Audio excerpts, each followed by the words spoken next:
5 seconds to go.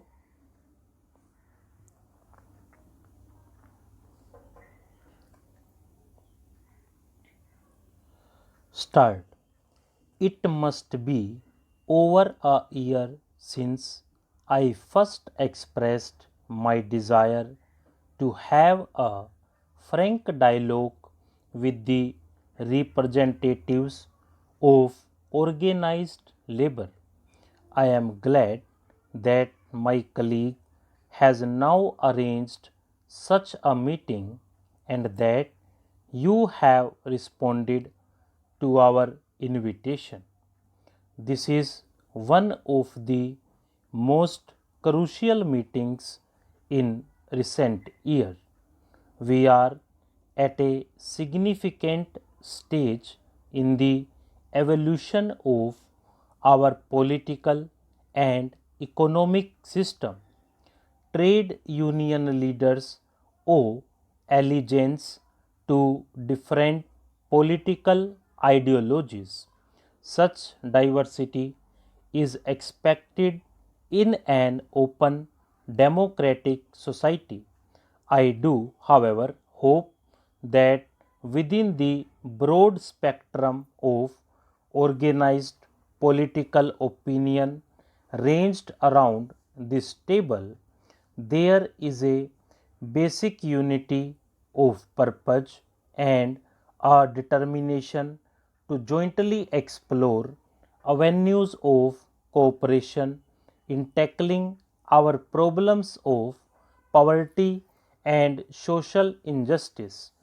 The Minister of Labour and Employment has posed certain specific issues for your consideration. I sincerely hope that at the end of our deliberations, certain definite considerations are reached.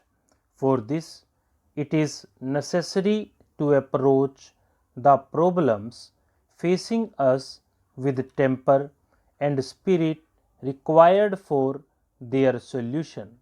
We have here leaders who speak for organized labor, who seek to reflect their hopes and aspirations and to ventilate their grievances.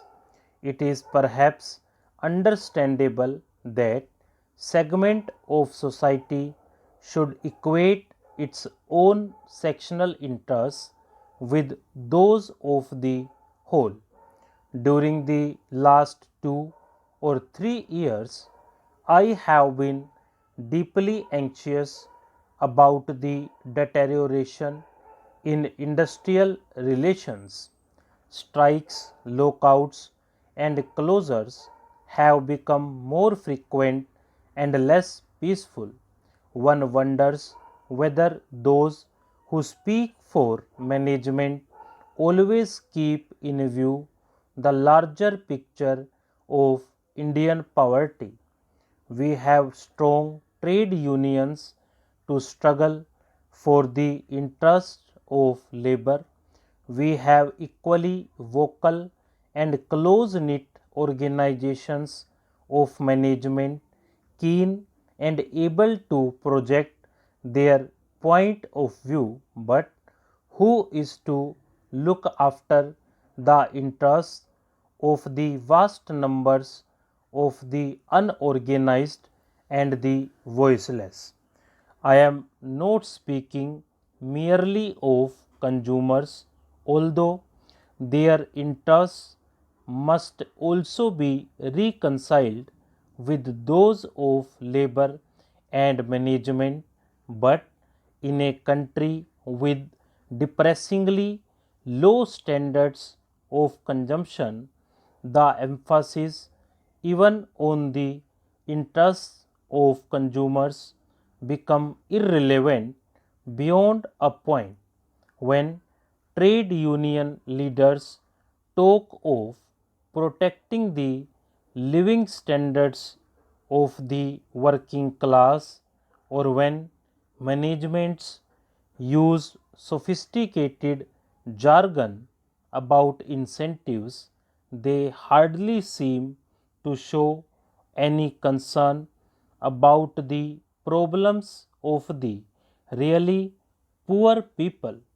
When we talk of the larger social responsibilities of labor, it is said that labor will give of its best only if economic and social policies are more radical and the fruits of economic growth are not monopolized by the few.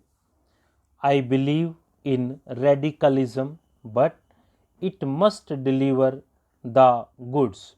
I am against any kind of privilege if it means reward or recognition unrelated to functional efficiency.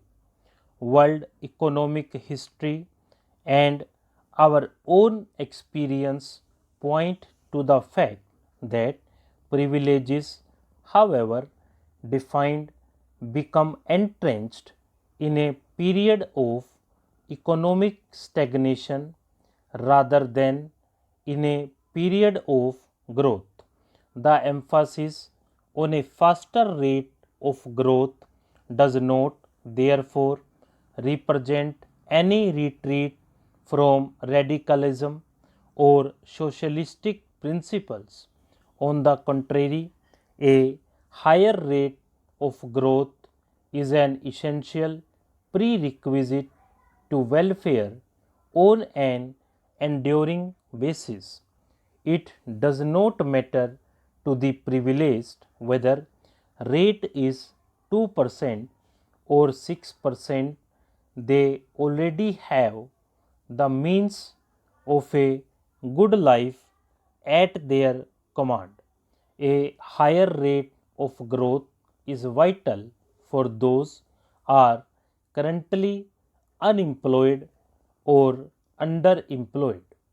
A speedy and substantial increase in production is necessary to generate resources for expansion of employment. Ever since independence, industrial expansion has acted as the pace setter for economy. But in the 2 years, it is the increase in agricultural production that has kept the economy moving forward. The growth of agricultural production since 2007-8 has been satisfactory and has helped to maintain a moderate increase in per capita income, but industrial production has failed to reach its targets. In the first 2 years of the fourth plan, it has been only around 6% instead of the expected 10%. An increase in industrial output is essential to the structural transformation of our economy. It is so vital for economic and political self reliance. Not for a moment I am suggesting that the lower industrial production in the last few years is due solely or even substantially to industrial strikes. Shortages of raw material, obsolete administrative procedures, mismanagement, and misdeployment of resources have also hit production. But no observer of our scene will fail to concede that lack of industrial harmony has surely been an important contributory factor. I understand that the number of man days lost as a result of strikes has nearly 3 times from 6.5 million or so in 2005 to about 19 million in 2010. What we have to consider is whether we can reduce this wastage within the framework of our present social and political order of the country. Stop.